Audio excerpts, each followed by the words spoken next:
Još jednom veliki pozdrav. Stiglo nam je proleće, a sa prolećem stiže i zova. Zato želim da podelim sa vama jednostavan recept za pripremu savršenog soka od zove. Pa da krenem. Za pripremu sirupa od zove potrebna su nam 4 sastojka. Cvetovi zove, voda, šećer ili muntus. Sad, ovaj recept se praktično bazira na količini cvetova, što znači od broja cvetova, i to većih, znači najveći cvet koji imate nek vam bude odrednica. Znači od količine cvetova zavisi koliko ćete staviti vode, šećera ili muntusa. Tako da na 10 cvetova, opet napominjem većih, ide litar vode, 1 kg šećera i 2 limuntusa. Pa sad u zavisnosti od broja cvetova koliko ste ubrali, koliko ste se namučili prilikom branja, odredite i srazmjerno broju cvetova odredite koliko ćete staviti vode, šećera ili muntusa. Cvetovi naravno ne mogu biti svi iste veličine, pa zato one velike cvetove, najveće, računajte kao 1, a manje 2 računajte kao 1. Sad možemo da pređemo na način pripreme. Što se pripreme tiče, sastoji se od 3 koraka praktično. Prvi korak je da što bolje operemo zovu. Naime, cvetovi zove su vrlo često puni bubica, onih sitnih crnih, pa je vrlo važno da sve te bubice sklonimo sa cvetova. I to tako što ćemo svaki cvet posebno nekoliko puta onako provlačiti kroz vodu, i to u nekoliko voda. Praktično je to pranje cvetova i najzahtevniji posao koji oduzima najviše vremena. Kad to završimo, sve ostalo ide mnogo brže. Dakle, kad operemo sve cvetove koje smo ubrali, sve koje možemo da iskoristimo, kada ih operemo, prebrojimo cvetove, stavimo ih sve u jednu veću posudu i prelijemo vodom. Sa koliko vode ćemo preliti zavisi od broja cvetova. Na primjer, ako imate 50 cvetova, prelit ćete ih sa 5 litara vode.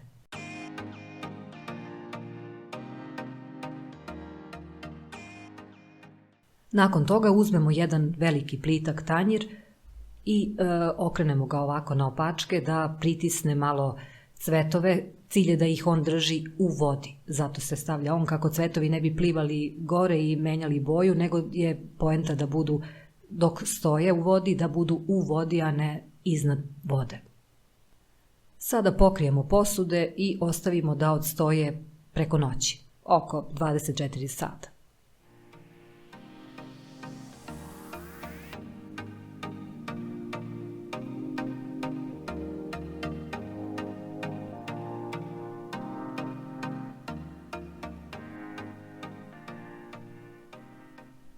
Nakon 24 sata sve to procedimo. Najjednostavnije je da najpre povadimo ove krupne cvetove, koji su, da kažemo, celi. Povadimo najpre njih iz vode u neku cediljku, a zatim procedimo i ostatak, tačnije ovu tečnost u kojoj su ostali cvetići.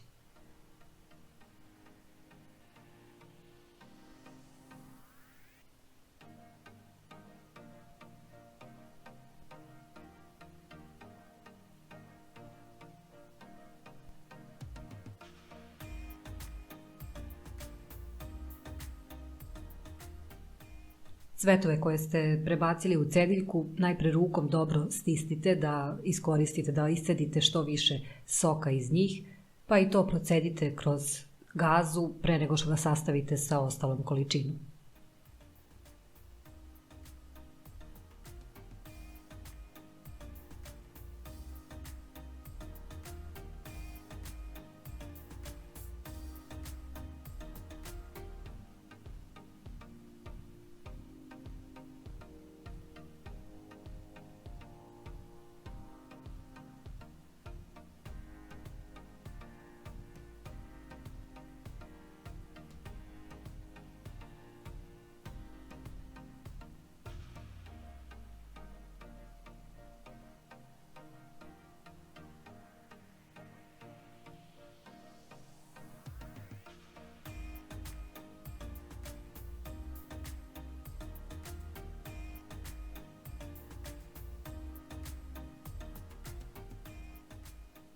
Ako vam prilikom ceđenja neki cvetić padne u proceđen sok, što se i meni ovdje desilo, uzmite malu cediljku i povadite te cvetiće.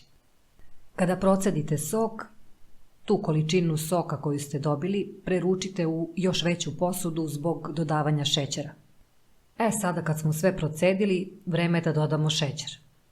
Količina šećera zavisi od broja cvetova koje smo u startu prelili vodom, pa evo opet na primjer, ako smo imali 50 cvetova, dodat ćemo 5 kg šećera. Ja ovdje kao što vidite imam poveću količinu proceđenog soka, pa sam ga podelila u 2 posude zbog dodavanja šećera i pošto sam ja u startu imala 120 cvetova, dodala sam 12 litara vode. Kada je sve to odstojalo i proceđeno, na tu proceđenu količinu dodajem 12 kg šećera. Kada dodate sav šećer, dodajte i limuntus, sve to dobro promešajte i ostavite da još malo odstoji. Potrebno je da stoji sve dok se šećer skroz ne rastopi, a sad to zavisi od toga koliko ćete često mešati. Otprilike na svakih pola sata promešajte malo sirup da bi se taj šećer što pre rastopio. Ono što bih vam još napomenula, to su sljedeće 2 stvari. Prva je da zovu berete daleko od puta. Dakle, što dalje od puta i nekih prometnih saobraćajnica, to bolje. I druga stvar, najbolje da već prilikom samog branja pravite selekciju šta je dobar, da kažem, zdrav cvet, a šta nije. Naravno, ako možete da birate one koji nemaju bubice, utoliko lakše kasnije kada budete cvetove prali. Tako da prvi savjet, birajte cvetove, ako ste u mogućnosti, one koji su čisti, lepi, bez ikakvih bubica. A drugi savjet je da zovu berete nekoliko dana nakon kiše, najmanje 5 dana, da bi ona zadržala polen, da bi cvetovi bili puni polena i da bi ukus bio što intenzivniji. Također je važno, napomena je da prilikom branja zove obratite pažnju na cvetove, da li su precvetali možda, što znači najbolji test vam je da nežno, dakle vrlo nežno prodrmate cvet dok je još na grančici, da ga prodrmate pre branja i vidite da li je onako čvrst ili mu opadaju cvetići. Ako cvetići krenu odmah da mu opadaju, bolje nemojte ubrati taj cvet, već potražite neki drugi koji prilikom tog nežnog drmanja ostaje ceo. Dakle, ne otpadaju mu cvetići.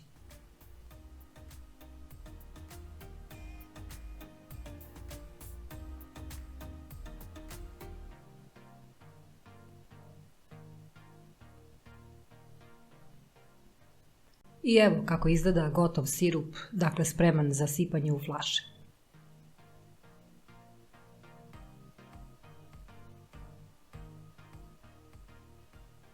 Sirup sipamo u plastične flaše zato što ga čuvamo u zamrzivaču i uzimamo ga iz zamrzivača po potrebi naravno, a kako koju flašu odledimo, to jest načnemo, čuvamo je u frižideru dok je ne potrošimo.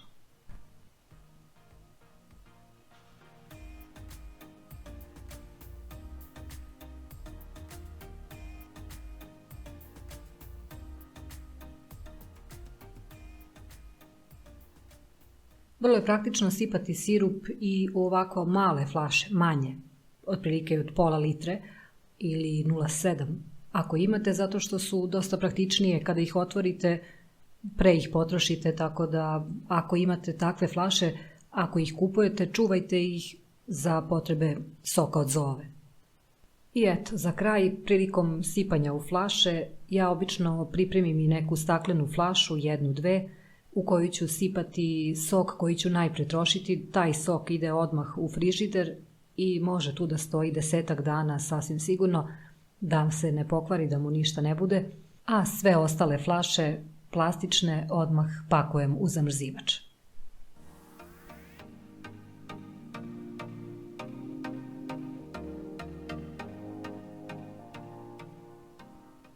Evo, ovo je količina sirupa u različitim flašama koja je meni izašla od 120 cvetova. Izašlo je negde oko 25 litara soka. Čisto eto da znate koliko dobijete od 120 cvetova. Eto, to je taj recept za sirup od zove koji sam željela da podelim sa vama.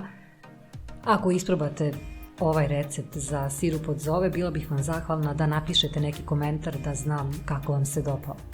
A verujem da ćete, ako ga isprobate, uvek u buduće praviti samo na ovaj način. Hvala vam i pozdrav!